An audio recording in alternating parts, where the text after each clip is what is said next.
Raising children literally means move the child up the ladder of pleasure. Every child is born with a capacity for pleasure.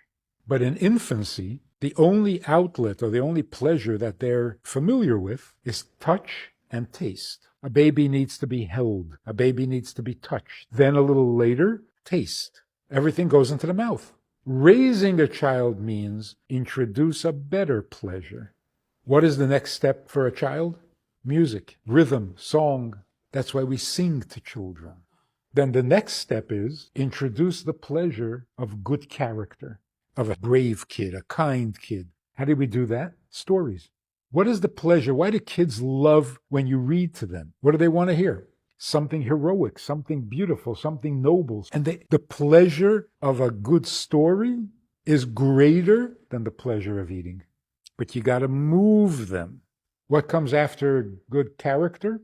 Intelligence. The pleasure that a kid has when he figures out a puzzle, they could light up the night. And then the final step is the pleasure of serving, pleasure of godliness.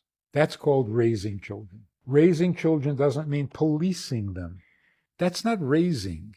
Wherever their pleasure is, move them up to a little bit higher.